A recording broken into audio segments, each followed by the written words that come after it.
And we're live. We're back again. Good evening in the UK. Good evening in the USA. And welcome again to the Mickey, the Magic, the beautiful game. And after the results this weekend, I'm pretty sure if you watched us last week, you're expecting me to be all on my own. I'm celebrating the first victory of Everton at Anfield since 1999. So, we should really have Prince to open the show tonight, shouldn't we?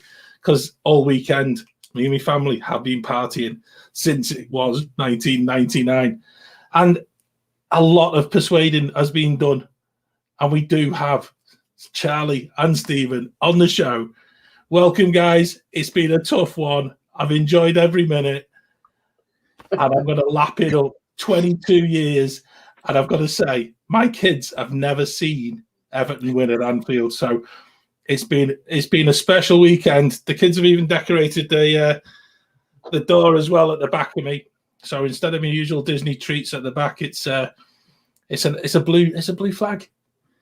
And if you notice, there's some Liverpool flags down this week. They're all at half mast, though, aren't they? You see, that's it. I mean, it's not bad. 22 years. We had a good run, didn't we? Yeah, exactly.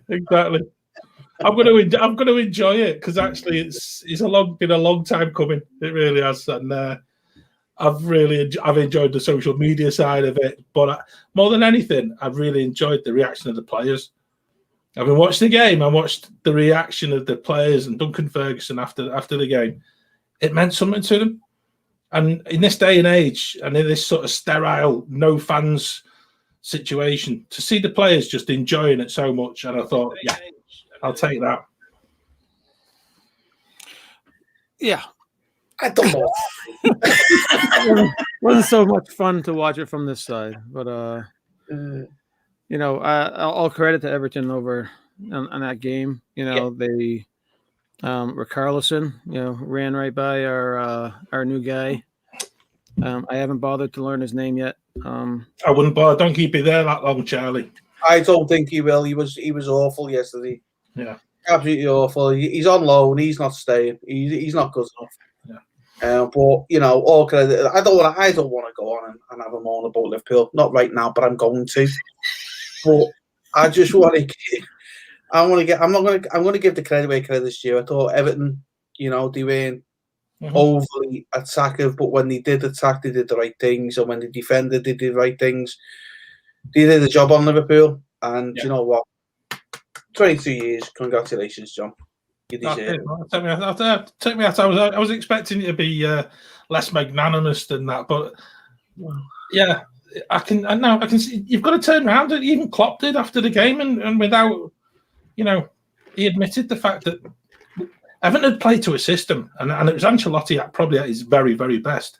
Yeah, see what you can get, but just defend for your life, but try to play attacking football. And even in the second half, he could have brought an extra defender on. He could have really showed it up at the back, but he didn't. He put Calvert-Lewin on. Yeah, with a view to trying to hit on the counter attack. And again, for the second goal, which I still would say was a penalty, but I would because I've got blue tinted glasses. But that's how that all came off, and it's fair play. I'm delighted. I'm over the moon. It's just such a delight because I was expecting to come on here tonight and just have my usual glass half empty Evertonian thinking, great, we lost again. And something between all of us, I think there's other teams out there and there's other supporters out there who've got bigger worries and bigger fish to fry. I hope Nick joins us tonight because I watched the Spurs game before, and I'd love to know what Spurs are all about at the minute. I really would. Yeah, they got beat again, didn't they? Yeah, and I think it was the nature of which they're getting beat. It's just like I don't mind getting beat if you're playing half attacking football, but if you turn up and you want to park the bus and you still get beat, then defeats all purpose. And given the quality, Kane and Son played in that team, and like the system they're playing, he's just not getting the ball. So from the highlights, I only saw the highlights on that one. I want to say Christian Bale again, but not. It's Gareth Bale, right?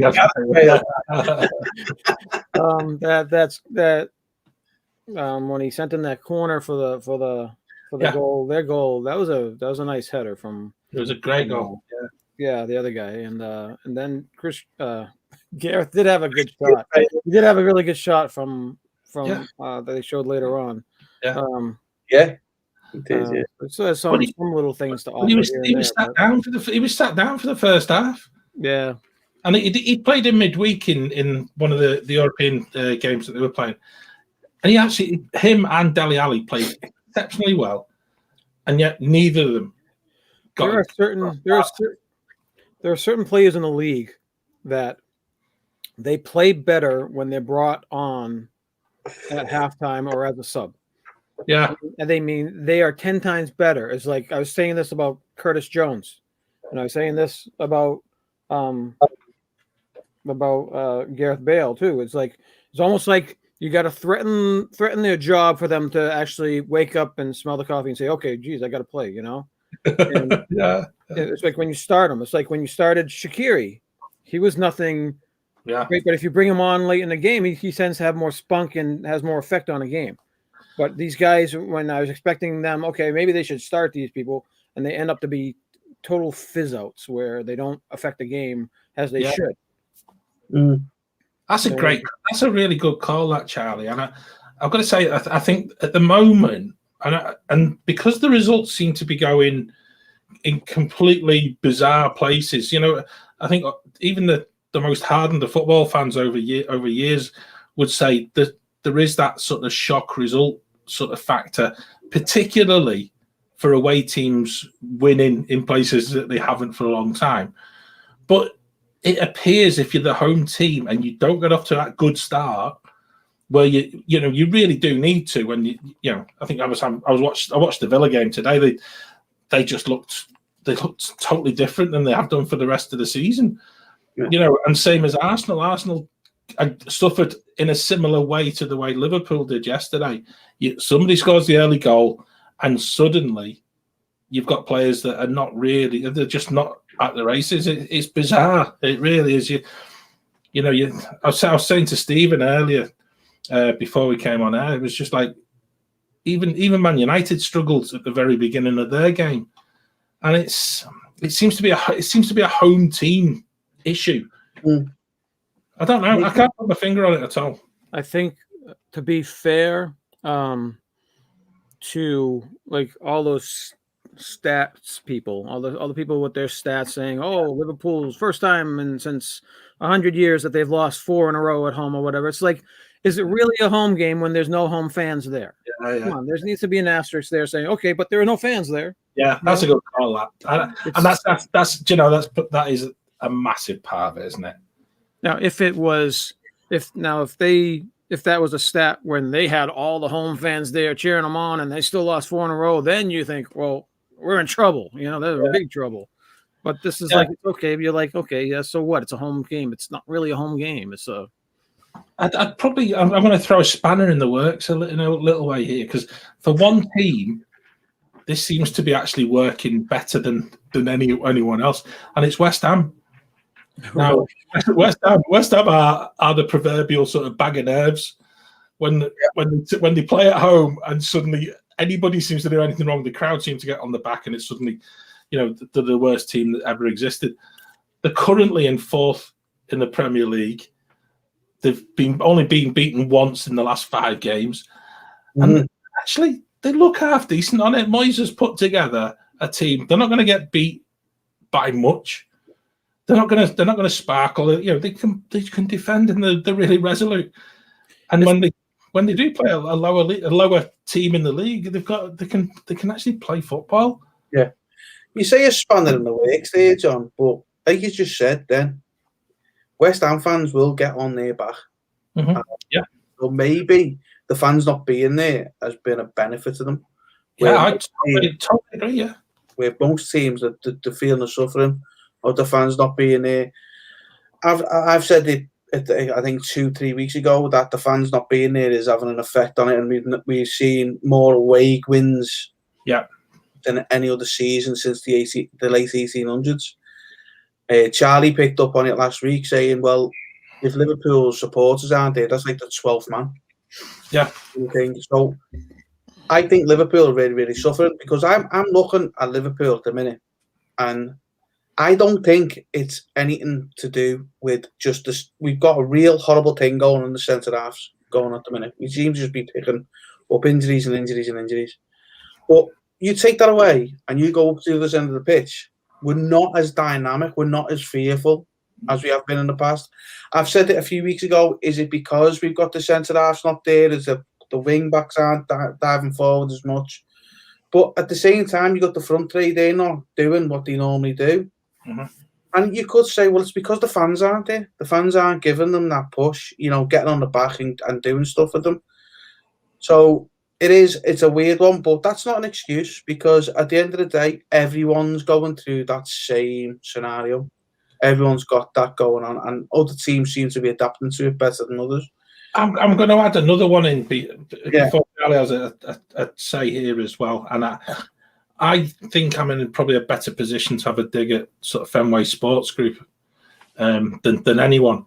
But last summer, they chose not to go and buy maybe a little bit of insurance and buy a really good quality centre half to play in the reserves and to be back up. Mm-hmm. And I think this has really come to bite them. And I think this is, you can always say you've got Joel Matip, you've got I can't remember the other lad who's injured who plays for Liverpool. Yeah, but they're both injury prone centre halves. So what's happened before is Van Dijk has basically had a rotation between the two who get injured, and Van Dijk's been the constant. Now, unfortunately, this time Van Dijk's the one who's injured, but the other two are injured as well. Now, I would have thought there's got to be, if you're going to build on success, then you speculate when you're at the top of the game, and I don't think that's possibly been there. And I've got to say, I'm going back to yesterday's game. Everton have got an abundance of centre half options, so much so that we can actually play. We can play about 4 of them right the way across the back 4. But the lad we picked up from Norwich, Ben Godfrey, looks absolutely incredible, and we paid £20 million for him last summer. And he was bought with an intention of playing him only when we had to. It wasn't meant to be playing as much as he is, but again, because of injuries, he's actually become an established first-team player. And I actually think that is part of Liverpool's issue. I know they bought Jota. I know he's injured. I know that could be another part of it. But again, centre midfield, you've got your man that they got from Bayern Munich, who looks as if he hasn't played footy before, and he looks absolutely lacking in match fitness, if I'm being honest. I could go on, and I'm sure as Liverpool fans, you're probably more close to it than I am.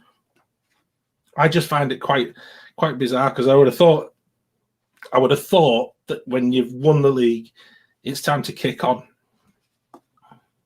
Yeah, and I totally agree with everything you're saying there, John. But there's a little bit of a caveat there, and again, I'm not making excuses here. Is you add the pandemic? And to be fair, the pandemic will hit any industry, and it's hit football as well. And I think what they've done ever since they've been in, John, they've always been like, well, hang on a minute, make sure we're right. We'll make sure we'll spend what we can spend. We won't overspend what we've done, because at the end of the day, when FSG took over, we were literally this far from being gone as a football club in its entirety. And that's because of the antics of Hicks and Gillette. You talk to Tom Hicks, it's all because of George Gillette, but it doesn't matter. That partnership ends up running Liverpool Football Club into the ground because they were just taking the money out. They weren't investing in it. They were just draining it. FSG have come in and done a really fantastic job. I am a pro FSG person.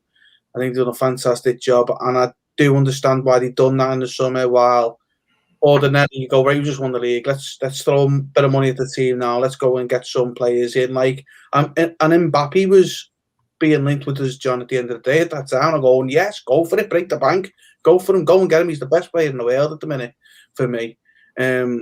well, apart from the obvious two, which is Ronaldo and Messi. But I thought you were going to say Richarlison and Calvert-Lewin. You know? Well, they're thereabouts, aren't they? I mean, to be fair, when I seen that Calvert-Lewin wasn't playing yesterday, I was like, stuff. Did you see Klopp before the game? There was an interview with Klopp, right? And he didn't know what the Everton team was. And so the person on the TV over here had turned around and said, "Oh, we just had the Everton team in. There's no Calvert-Lewin and there's no Alan." And he laughed. And he laughed and he turned around. He basically turned around and said, "Ancelotti has got a poker face." And I think he'd been tricked. I think he believed that Alan had played because we're a much better team when Alan plays. But also he thought Calvert-Lewin would start. And I think Carlo had him on that. And he just laughed in the face of the person who was interviewing. And I thought it was just a wonderful TV moment. And I never thought anything of it at the time. It's only now it's just come back to me as to just how profound that that laugh just was. I don't think Klopp was actually expecting what Carlo had done. So, yeah. But that's just another aside. It is, yeah, it is. Anyway, we're forgetting what we normally do, guys. So let's get this. We're rabbiting on. You know, Everton have done brilliant, John. Well done. The Disney side. We're living that. Well, let's move on to the Disney side. All right, so here's the characters. We've got to put these against the team. And also, we've got Charlie's thing as well, where we've got to put games to rides. I'm sure me and Charlie will have a ride for yesterday's derby. I'm sure a different one. So if you're watching, come on, get involved with the comments. Let us know. How would your team get on today and yesterday? Which character would you give your team? Come on, get involved. Let's hear what you've got to say. Right. And also, for anyone who's watched us before, there's one or two teams that we keep bigging up and getting really excited about, and then the following week they completely let us down. Yeah. You know, we did it to begin with. We've done it to Villa. And every single team we seem to pick is the one. And I really do feel that we can't kind of put a curse on certain teams.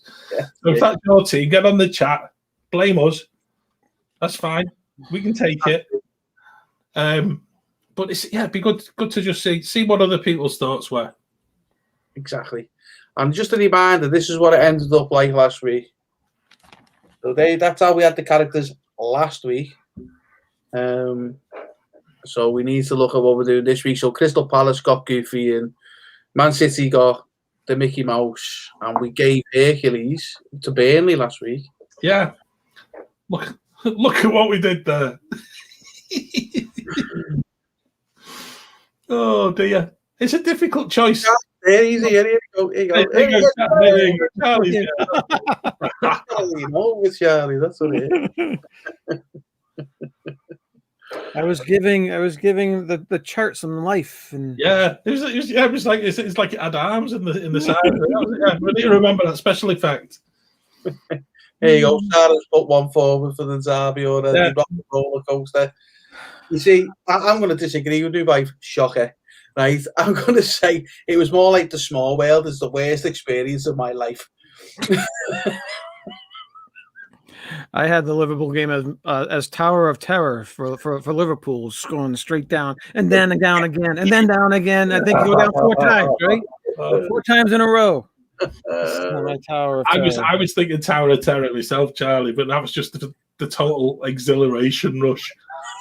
That first goal, and then, you know, when you're left hanging, you know, when you're sort of shuddering on the very top. Yeah, the lift's not going up, it's not going down, and that's basically the way I spent probably the last, from that 3rd minute right through to the 94th. That's exactly how I felt. It was just like you were just shuddering, you're just waiting for the drop or waiting to go further up. I think when you got that second goal, that must have been it for you, John. That's it. Calm the nerves. But I would never ever feel that it was until that whistle went at the end. Yeah, I would never have done it. Certainly not at Anfield. Not after all the things that have happened in the past. That's it. Bloody hell. Yeah. I'm gonna start with an easy one. I think did we not give Tottenham Pinocchio last week? Last week, let's pick it up again. There it is. There, Tottenham. Yeah, we give Tottenham Pinocchio last week. Can we keep Tottenham with Pinocchio because they're just completely lying to themselves? Okay. I had them again too. Yep. I just think I can't see any change in that at all, Stephen. And actually, I think Nick's probably in the sulk because he normally joins us, but he just knows that we're going to just like. Yeah, I don't know where he is. He's not. No, but they were so poor, and they've got such an abundance of talent in that team, and they're just lousy. And that has me looking back at the manager. Unfortunately, when he leaves a centre half on the bench in Alderweireld, and he's playing what I find, I'm thinking at the moment, one of the worst centre half players in Eric Dyer, who's constantly making mistakes and giving goals away. You take a look at yourself, and Jose's done this. He done it at Chelsea. He aggravated the players there. He did it at Man United. And yeah, wake up, Spurs, because they should. They were only going weeks ago. They were top 4, top of the league at one point, I think, and they've now had 1 win in the last 5 games, and they're not as in touch as they'd like to think that they are. No, that's it. To be fair, they're on a run slightly worse than what Liverpool's on at the minute. Yeah, totally. Do you think Jose is concentrating on the Europa League instead?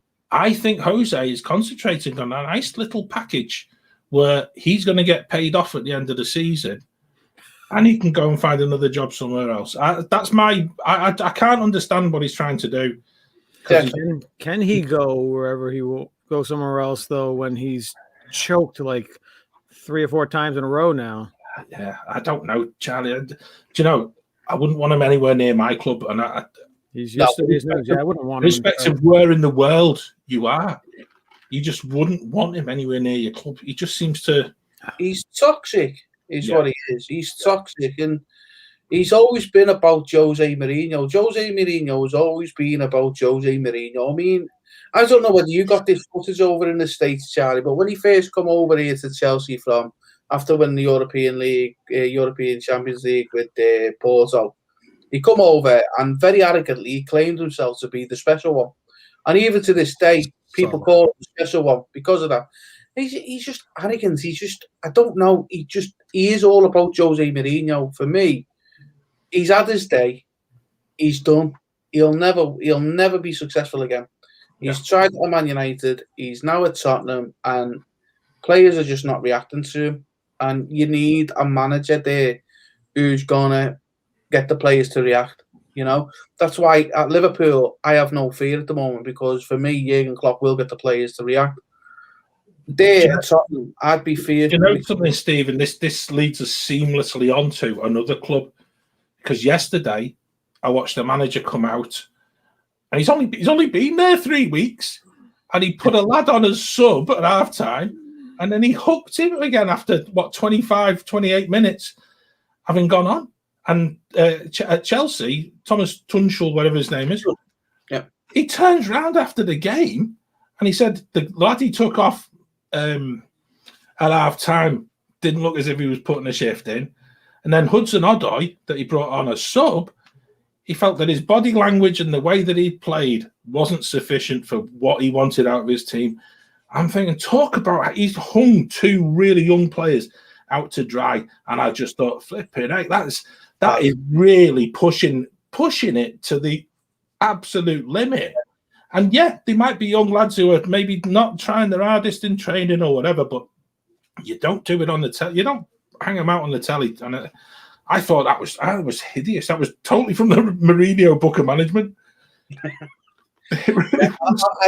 didn't see that myself. I've already got the next suggestion coming up, which is Liverpool. I want to give Liverpool Cruella de Vil because they were totally dog awful.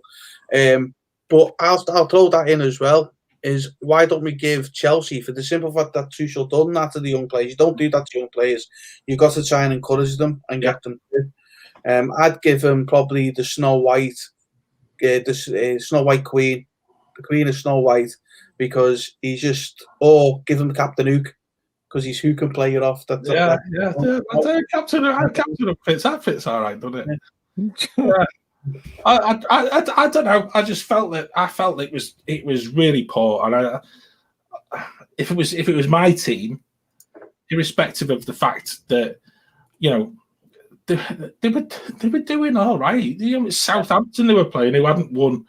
They haven't won in 5, but Southampton had played out.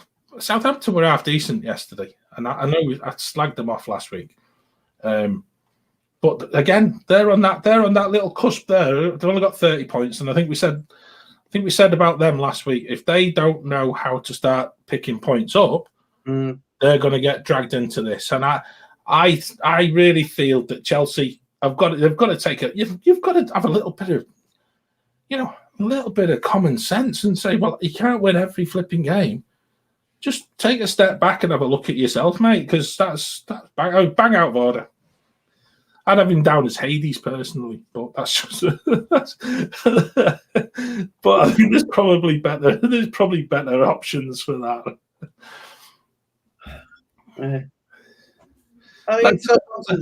Let's give Chelsea Captain Hook. Right, okay. We'll give Chelsea Captain Hook. Yeah. Are we giving Liverpool Cruella de Vil? I think they deserve it this week.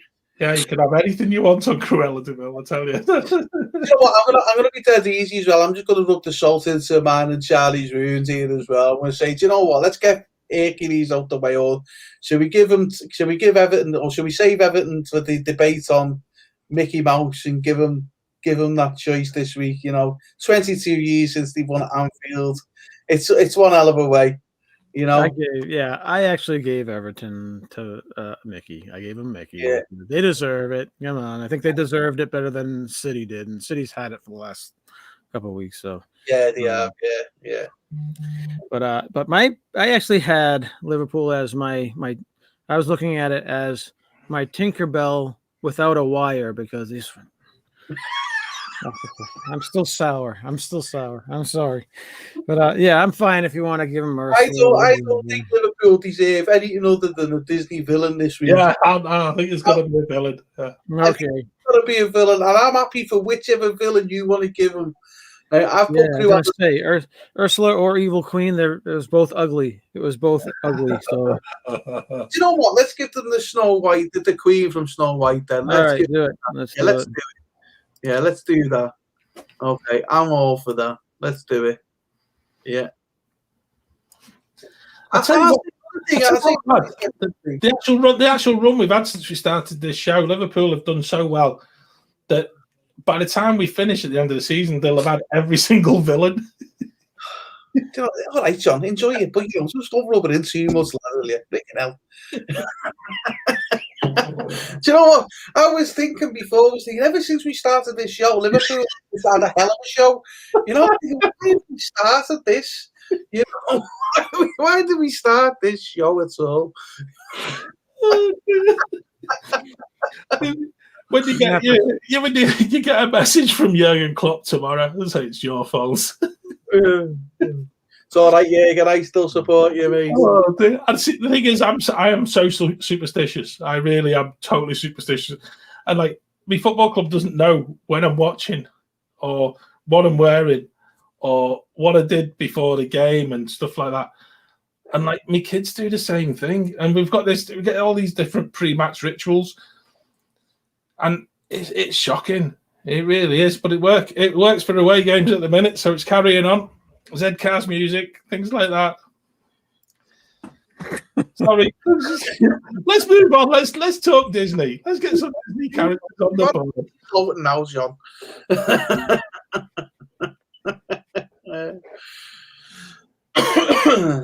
So, Man United had a good result today. They beat, like you say, they got some bad start, didn't they, John? But I think they clawed it through. I think they did, and I think that's to me that was a real it was a really good performance, simply for the fact that United actually they picked up 3 points. They did themselves a favour on the goal difference footing as well, and they didn't play that great. And it's like City. It's just like you play the game, you come off with 3 points, you walk off. Fernandes is still my captain in my fantasy football team, so he's scored me a bucket load of points, and I'm quite happy. And they're doing it without anybody realising, and I've got to say that's what you want from a football team, innit? So, definitely. Do you know? I'm even going to suggest that we put them as Bell, just quietly going about things and doing the nice things really quietly, really nicely, just for this week.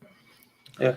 Okay. So I know that hurts as Liverpool fans. Like you don't want to get the salt in at the wound here, John. You want to get the vinegar in as well. The vinegar in as well. You just make me and Charlie suffer. Not only do we have to have Everton beat us at home yesterday, we've had to give them a villain, yet again.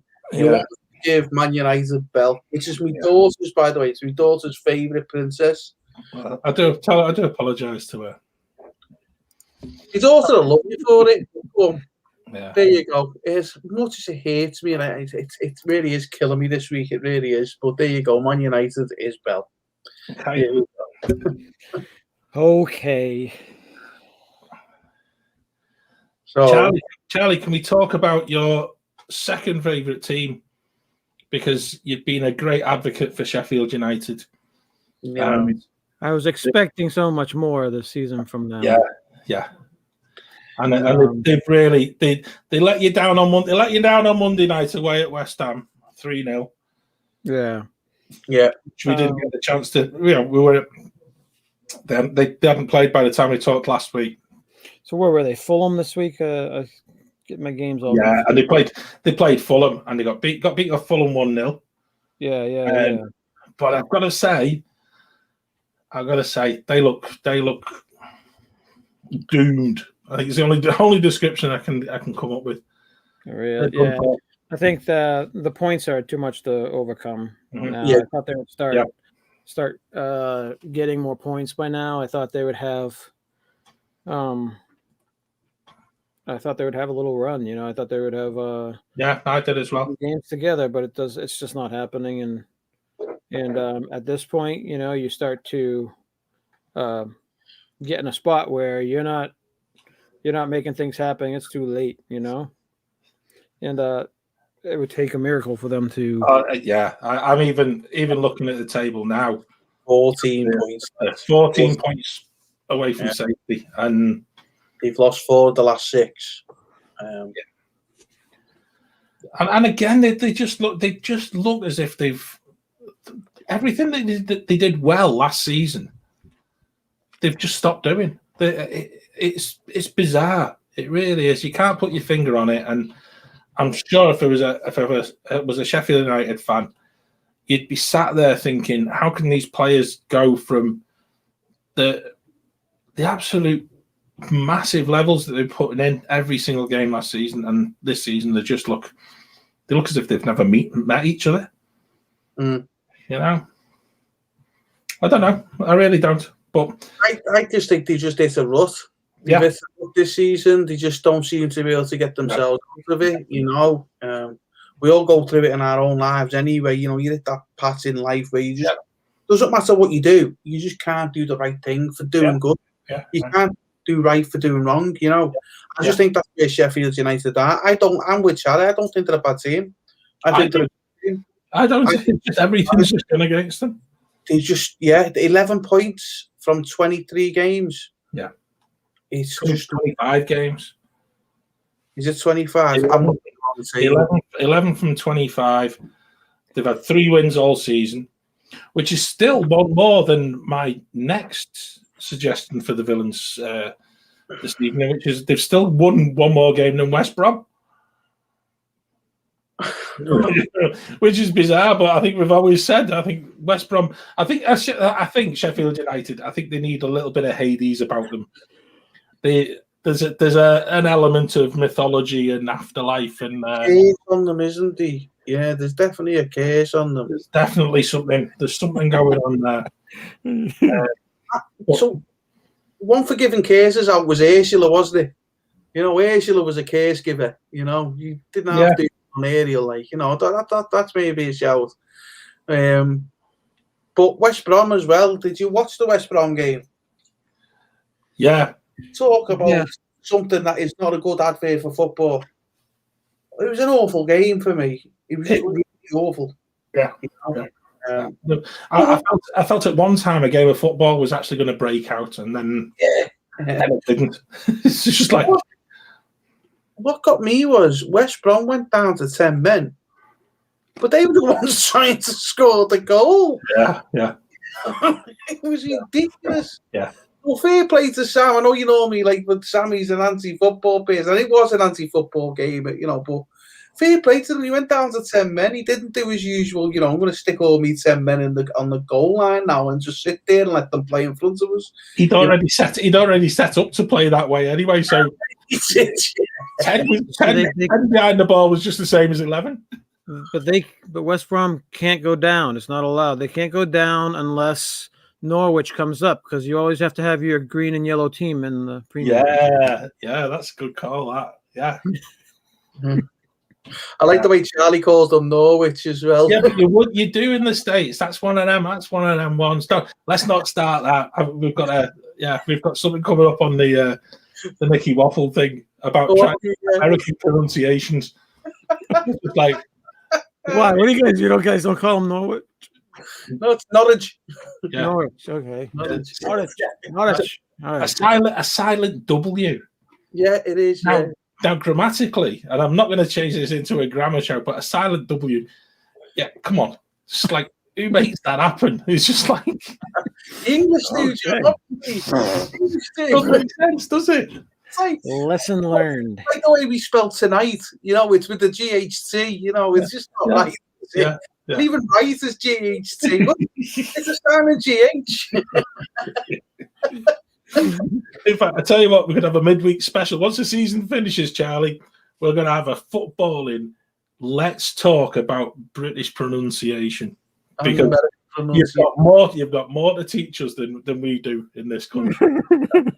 To be fair, I've had these conversations before with people from the States who've come over here and working and stuff. We get to talk about, you know, what do you call stuff? What do we call stuff? You know. Yeah.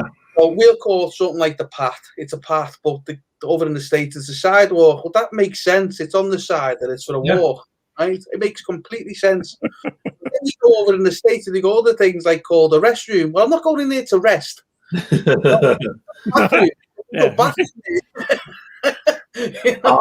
Don't get us started. We'll start the whole Greg and Craig bit, because Craig is Crag, and you get there's no AI sound. But hey, we digress. And do you know something? This isn't a grammar lesson. This is all about football. No, it's definitely a separate show, because I do like that, because there's some things I listen to what they say over in the States and they go, do you know what, that is perfect. And the way you spell tonight is probably the right way to spell tonight. Yeah. Not the way we do with the GHT, you know. If it's good enough for Jimmy Fallon, it's good enough for us. Anyway, we've only done 4 characters, lads. We need to. Hey, we're doing well again. Doing well. Let's rattle through them. I know, right? So Sheffield United, West Brom, definitely getting villains. Yeah. Who we give? Do you know what? Let's give Sheffield United Bray, because they're just dopely going through the season, aren't they? Yeah. You know, dopely going through it. Okay, that's a polite way. Yeah, that's more polite than giving them a villain. I like that. Yeah. Because I'm with Charlie. I have got a bit of a soft spot for Sheffield United. You know, I think they do play it the right way. I'm all for giving West Brom Hades again, me. Yeah, I'm good with that. Okay, just a big stamp. Sure. I think we've got to. I think is Ursula still available? She is. You don't hear that very often on a Sunday night, do you?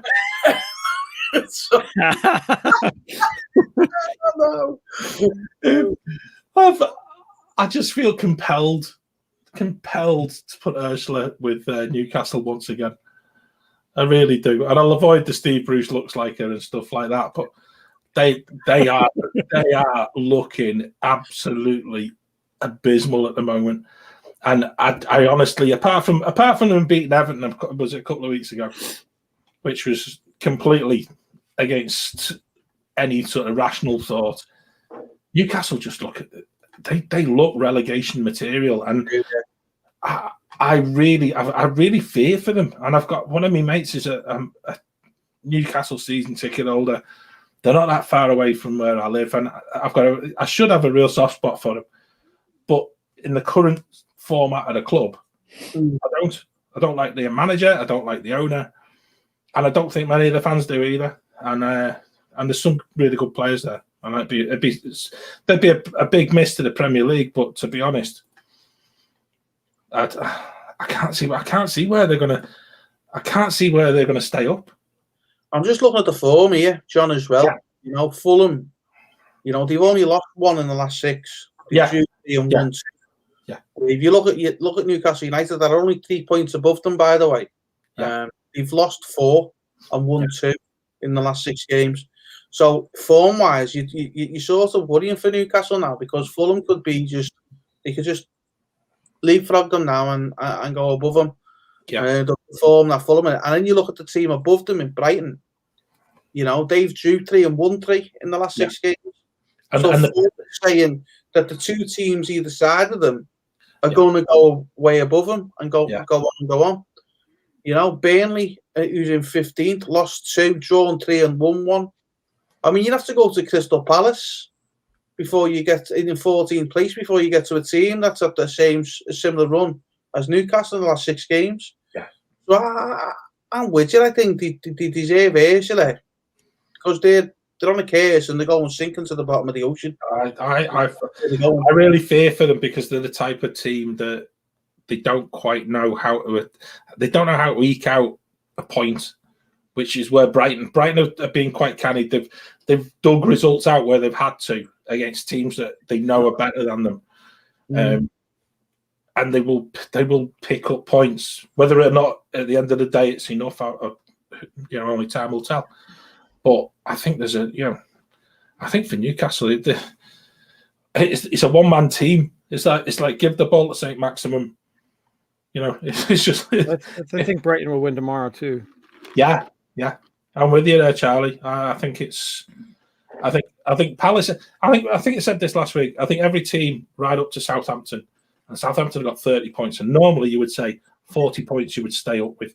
Now Fulham are on 22 points, and I still think that Fulham, at the moment, and given the fixtures they've still got to play, I think Fulham have got something within them that will get them through to the end of the season. And the very last game of the season is Newcastle United.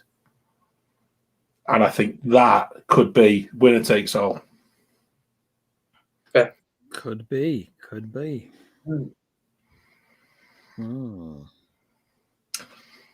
So, and I'm gonna put my neck on the line here. I'm gonna put a Hercules award out here as well. Go for Fulham. I really do.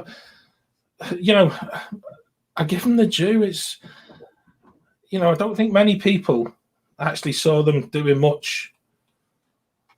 They've not seen them doing much against sort of Burnley last weekend. They beat Everton on the 14th of Feb, but I don't know. They've got something, and I don't know why. I don't know why I want them to stay up. There's something about it, and I think they've. I don't know. I think they've got what it takes, and I think it'd be interesting just to see where they go next. They got Palace next Sunday, which I think could be intriguing, because I think Palace are another team that, unless they start to sort themselves out, they're in danger too. I think it's a good shout, that, John, because since we started the show, this is our 6th episode now of doing this, and Fulham were in a bad place. So the record that we got now, the last 6 games, they drew that week, they lost the week after, then they drew and won. So I think you've got a good shout. I think you've got to go, really, in terms of form, in the last 6 games. You've got to go even better than Everton, John. In the last 6 no, exactly. And you've got to go all the way to Chelsea before you get better, which is in 5th place. So, do you know what? I think you're right. Considering where they are, Hercules, they've held the world upon them shoulders. And he said, you know what? I'm going to take it on. I'm going to get it going. And they've really turned it around the last 6 games. I'd agree. And I don't know. I think let's see how many more characters we can assign. I think we've got a lot of them to do as well, Stephen, haven't we? So we've got. Would you agree with that, Charlie? Though. Yes, I do agree with that. So Fulham gets Hercules. Yep. Fulham gets Hercules. We've still got Mickey, Dumbo, Flick, Nemo, Tinkerbell, Tramp, Goofy. Who did we allot Brighton to last week? Oh, well, let's remind ourselves. Let's bring it back up. Yeah. Jiminy Cricket, I believe. Here you go.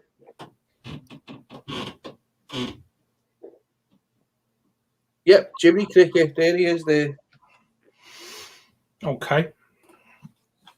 I think we just keep with Jiminy Cricket for Brighton. Okay, no problem. What was their result, by the way, this week? They're playing tomorrow, aren't they? I think they've Crystal Palace. They're playing Crystal Palace tomorrow. They've got the joy of the Monday night game, and I've got to say they're at home. I think Charlie said it before. They've got to be looking at beating Palace. I think that's. And are they now going to be the team that we put the curse on for next week? Yeah, that's it. Palace. Did you not go above them? Yeah. 26, 29. Yeah, they've got a better goal difference, so if they beat them tomorrow, and look at Brighton's form as well, John. Yeah. 3 draws in the last 6 games. Yeah. No, I just noticed that Liverpool plays Sheffield next week. That's when Sheffield will wake up. You watch. We'll lose 3-0. I think Sarah said in the chat as well about Stephen throwing a sickie tonight. I tell you what, I will be on my own next week if Sheffield United. Yeah, he will. This close.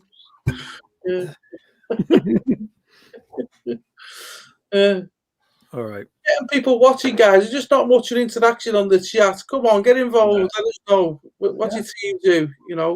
Let us know what character you want your team to be. Come on, get involved. Yeah, there's plenty of people watching as well. It's good. Right, so where are we going next? Well, Crystal Palace. Crystal Palace tomorrow, so let's give them an easy one. Okay. So what are they doing in the league at the minute? So where are they in the league at the minute? So they're 14th. Currently 14th, They think they're going to get beat. They've lost 4 in the last 6. I think it's going to be 5 in the last 6. 4 in the last 6 again, because they'll get beat tomorrow. You've got to give them, I don't know. Let's see who's available now. We've got Scar, Cruella de Vil, and Maleficent.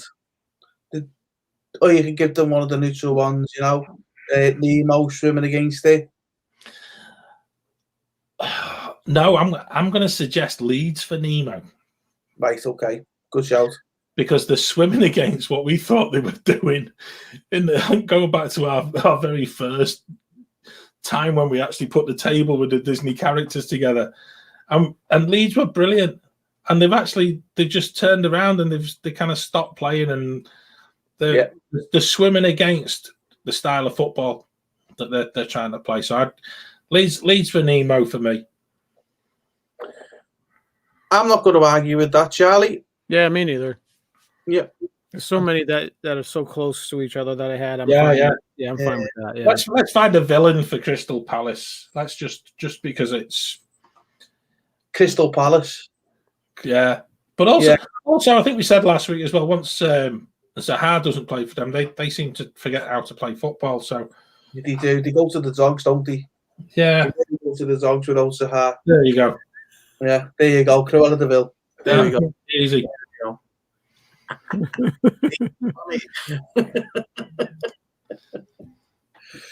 Right, guys, we've got 1, 2, 3, 4, 5, 6, 7, 8, 9 characters to do. Obviously, 9 teams to go with it. We've obviously got the Mickey and the Goofy to do. I think we know where Mickey's going this week.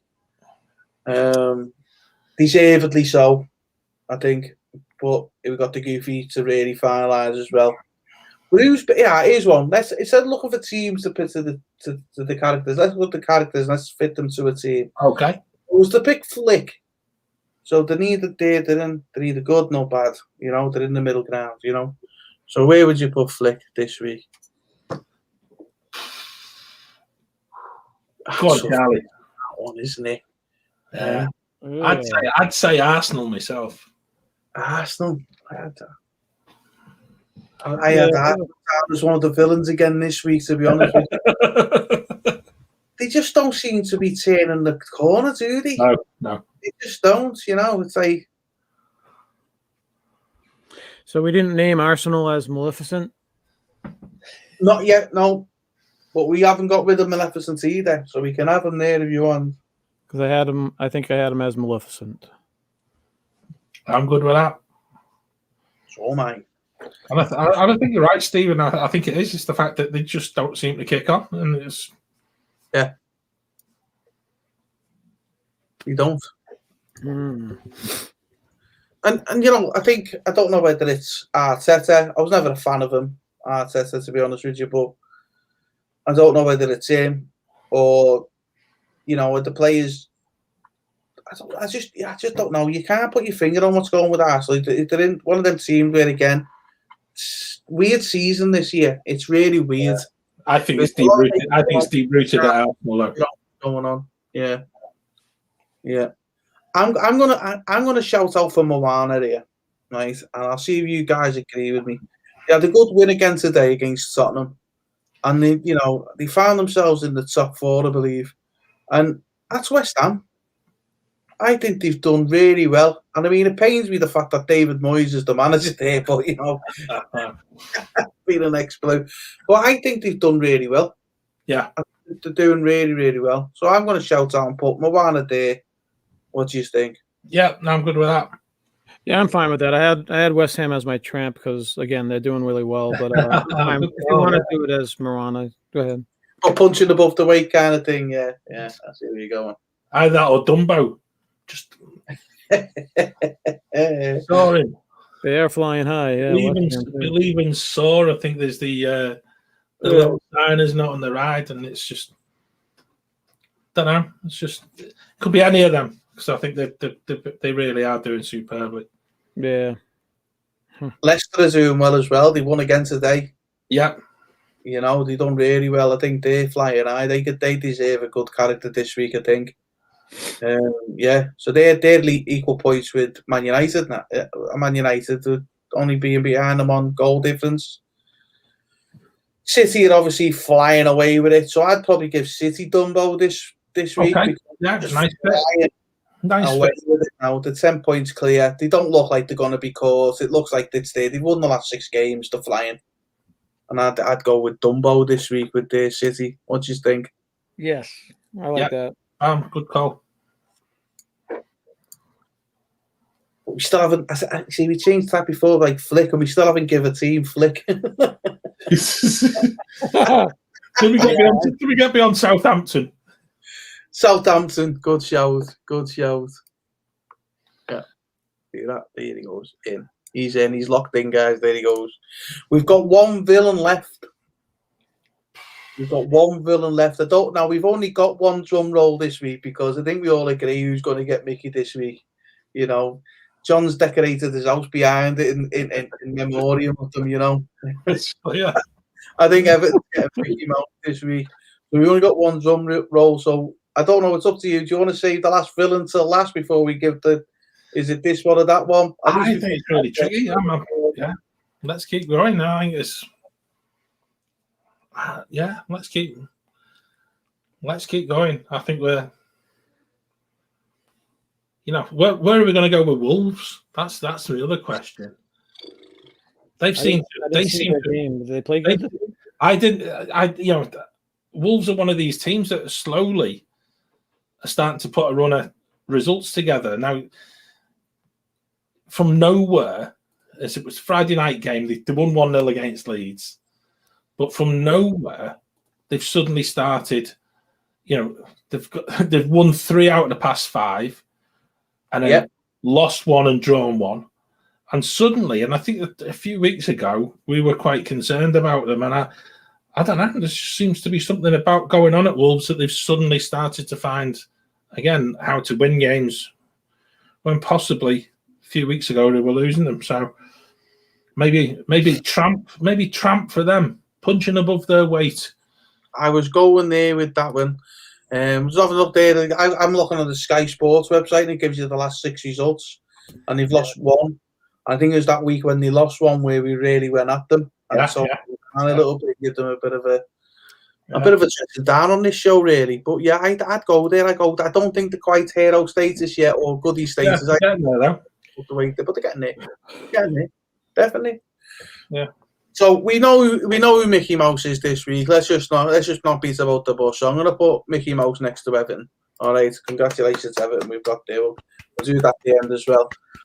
So we've got Tinkerbell. We've got to get Tinkerbell out now, guys. So think about this now. We've got Goofy. So we've got Leicester, Aston Villa, and Burnley left. Goofy, Scar, and Tinkerbell. Right? So we've got to think about this. Who's going to get the Goofy Award this week? For me, it'd be harsh to give Leicester the Goofy Award. You can't go there. That's. I think personally, I would go Goofy with Villa because they just looked a joke, and Ross Barkley was a joke as well for them today, and they didn't have Grealish. But Burnley, I think Burnley deserve a villain because they couldn't beat a 10-man West Brom. Exactly, and it was one of the best games of football I've ever had the displeasure of watching. Yeah. And that was after me watching the derby yesterday. It was just such a. It was just. Do you know something? I sat with such a fearful feeling because I'd watched Southampton, Chelsea, and that was less than enticing. Burnley, West Brom was just hideous, and then you get Liverpool, Everton, and when you're just fearing for the worst because there've been 2 goals all afternoon, 1 sending off, and you're just thinking. This is going to be one of them 5-0 thrillers, isn't it? And it wasn't going to be a blue one. So it was the apprehension was building quickly. So who have we got for Leicester? So we've got Tinkerbell for Leicester. Yeah, Flying Eye. Yeah. And then you've got Scars Burnley because, just... Yeah. And then we got Aston Villa who's Goofy. And then that table, guys. That completes the table. Look, and we're on time. Look at that. A bloody miracle, that is. I know. So let me just take these pictures. We go capture that one. I'll let you do that, and I'll talk to Charlie. And just so that you keep your one track mind on getting that table sorted for us. Because yeah. Now, because I've got to say, Charlie, you've done quite a lot of work this week in promoting things in the Disney community for Pete McDevitt as well. And I think it's only fitting that both Stephen and I sort of from this side of the Atlantic acknowledge what Pete's done for an awful lot of people in promoting this Disney community that we're all part of. And I really feel at this particular moment, and I know there was a live stream earlier on, which maybe you can tell people a little bit more about, but also just make people on this side of the Atlantic aware of there's means of actually giving towards Pete as well. Yeah, well, Pete McDevitt, he's a huge. Now he's been dubbed the Godfather of the Disney World community. I see Pete as an Energizer bunny. He just all this energy, and he's always involved with everything within the Disney community. I mean, he's always promoting channels, always trying to put people out there, trying to draw attention to their channels. He knows what's going on all the time, and he's like an Energizer bunny. So he had been stricken ill like a couple of years ago, and he had to have a lot of medical operations. And then just about 3 or 4 weeks ago, he got sick again. And so we've been trying to raise money for him. Like today's stream, you mentioned Mouse Talk went on Tower of Terror as a fundraiser. They raised over $5,000 for a GoFundMe page for Pete, and that was majorly successful. Kudos out for Walt and Melissa and that whole gang who rode Tower of Terror. Walt is afraid of heights, so it's very tough for him. And it was first time Melissa going on that ride too, because she doesn't like heights and those scary rides either. So it was them putting themselves out there for a good cause, and a lot of people came together. Yeah, I was on that stream. I was trying to, post the link for the GoFundMe page to help raise funds and to raise awareness. Pete is such a nice guy, and he puts himself out there for everyone. You can always contact him. He's very, very approachable person, and he's such a nice guy. And the thing is, everyone got together, and they just, I know Carlos. I don't know if you guys know Carlos. He's also doing one. Yeah, Disney World Freak online as well. That's Carlos. Yeah, if you want to see Carlos take a polar plunge, then you got to donate to his his page. But it's the community has come together really well for Pete, because he's always there for the community. He's always again, he's a person you can go to help out with anything. I totally agree, and I think the more people on this side of the Atlantic, we can try and make aware of that. Because I know that we've become part of something on this side of the Atlantic, but we also feel part of that energy that Pete has been part of, and I've got to say it's touching to feel that you're part of you can actually do something. And I think that's a bit that's really struck me, and I think. For the McDevitt family, I reached out to them via Twitter, and also posted on a couple of Carlos's tweets this week, and I think on Instagram. And I'm not prolific on Instagram, I hasten to add, but I've had replies from Pete, and I just think, do you know something? There's somebody there who really does. He just enjoys the fact there's that love coming back at him. And that's why I really wanted you to sort of mention it in our show as well. Yeah. And I have to say, Pete is so thankful. Yeah. Pete sees you, He doesn't care about your super chats or whatever. He sees you in his chats. He shouts you out, and he is so thankful. He couldn't say, I'm not going to go into details about his issues, his health issues and whatnot. But he can't tag everyone in the chats, and it's very hard for him to do such things. But he is very, very thankful for every single person that hops into his stream. And I think as well, Charlie, and I think as sports fans, all three of us, and for those who are watching our show, being sort of fans of the football, Pete's shows about American football, where he's actually giving you the plays, and it was from over here to actually be able to. The insight that he was able to give to some of the American football that I was watching live on the telly, and it was amazing. And to me, to have that sort of degree and that breadth of just wanting to put your channel out there and to just share your passion of sport that you love, along with Disney that you love as well. I think that's something for all of us. And he does that for a lot of sports games, baseball, football, and he is. He's a very talented person in regards to calling things and calling things out. He's like a sports announcer. He could and he just very good. Yeah, so he's very, very, very talented at that. And, I've watched a few of his shows as well, John, where he's talking about the American football, because I just don't understand it. So I watch it, and he explains stuff as well about it. He is good watching. I love the way he supports the community. And you're saying the community this side of the Atlantic, that side of the Atlantic. I think the great thing about this community is there is no Atlantic Ocean.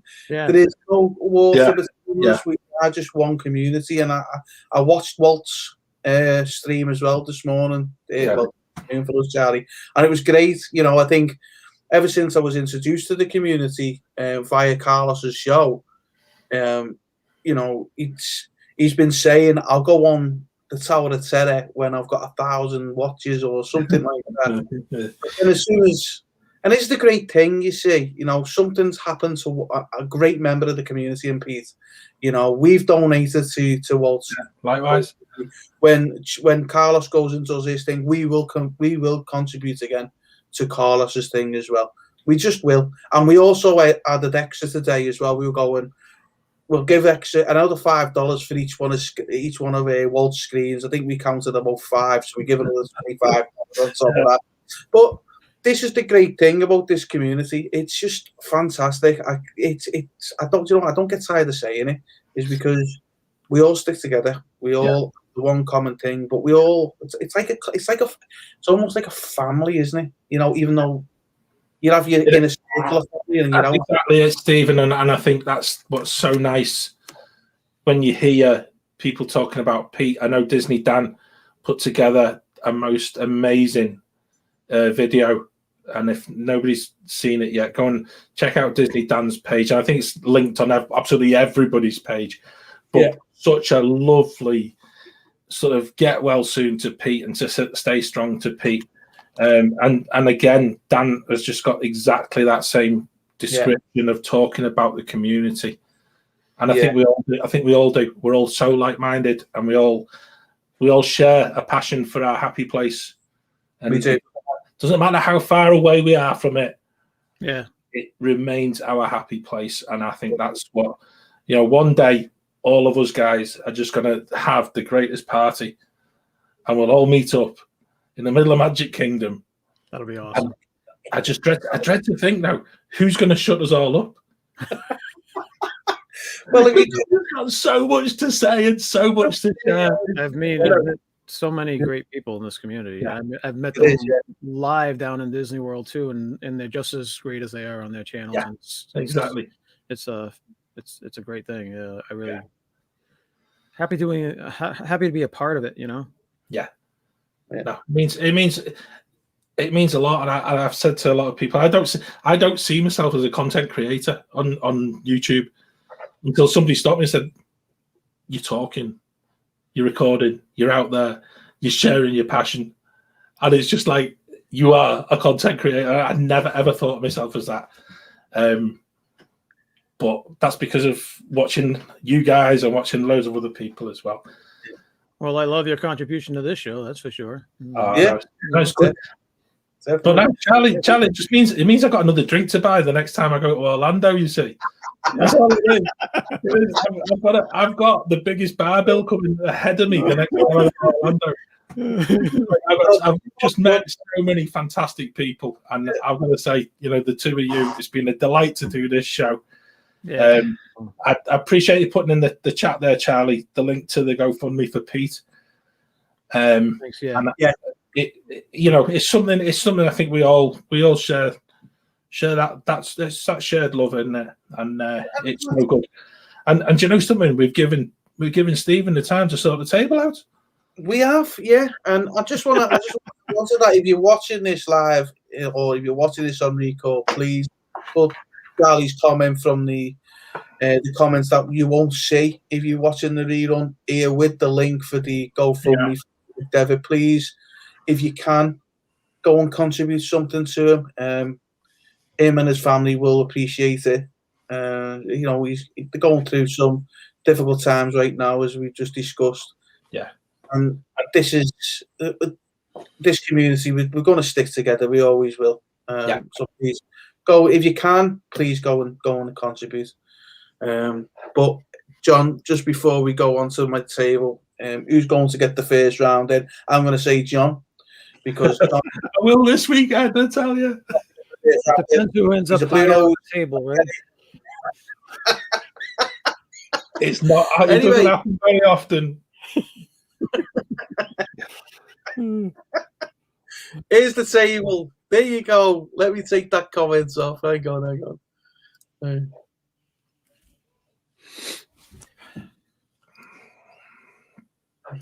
Get the comments off. There you go. There we go. Right. So there's the table. So this week's Mickey Mouse, obviously Everton. Enjoy, John. Well done. Well done. I will, because I never thought I didn't think we'd ever get an Everton award. I never did. Let's put it this way, John. You don't want to see the hand signals I'm putting behind that table right now.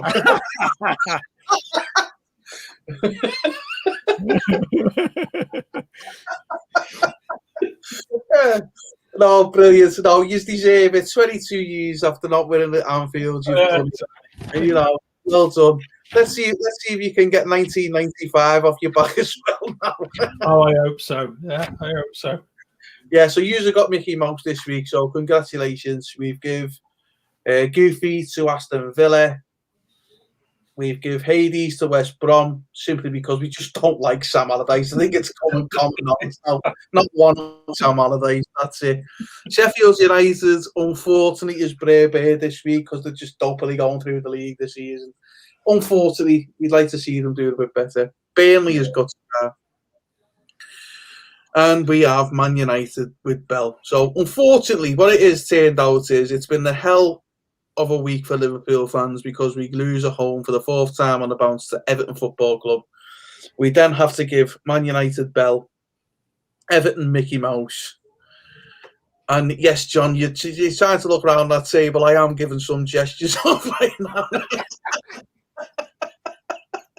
And we've given Newcastle Ursula. I think that's the second time we've given Newcastle Ursula, but at least this time it wasn't because of Steve Bruce's nose. No, that's true. Oh. It's been absolutely brilliant. Sarah, my wife, has told me to put the link into the description. I will do, and I love the way she's done the full name right at the end, as though you will do it, boy. No. It's your Sunday name. Sunday name. Stephen, right? Okay, I will do, darling. I will get it in there. It will be going in anyway. So again, you can either, if you've missed the link that I put up and it didn't work on the comments, it will be in the link in the description below for Pete's GoFundMe fund for his medical fund. There it is again. Please, if you can, do. If you can't, don't. And I think as well, I think this is something Carlos keeps saying. Everybody's aware at this particular time, money's tight, particularly over here. We're in lockdown. There's a lot of people struggling. If you can, please donate. If you can't, just pray for him. Keep him in your thoughts. Yep. And that's all that Pete asked for. It's not anything else. But if you can help, then please do.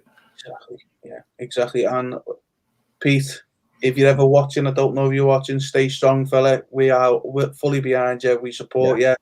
We'll give you any support you need. You give this community so much. This community needs to give you something back now. Okay, stay strong, Pete. And he's doing so. I think that's the nice thing. Yeah.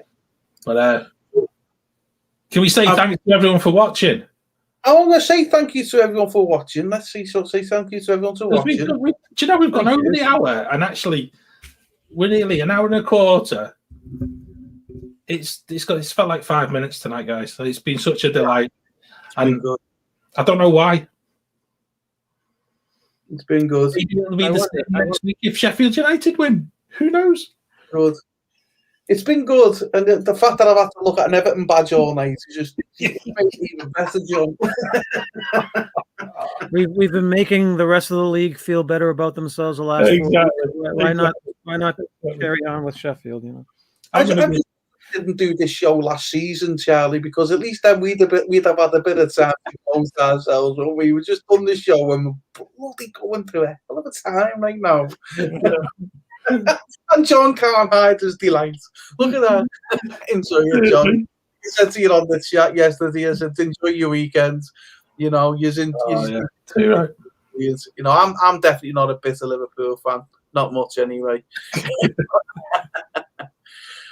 But anyway, guys, thanks for watching. Join us again next week when hopefully Liverpool have had a better result for being shied up on our face. Same time next Sunday. And hopefully John won't have his head on upside down next week, and it will be a sad face and not a smiley face. Ta-ra, guys. Thanks for joining.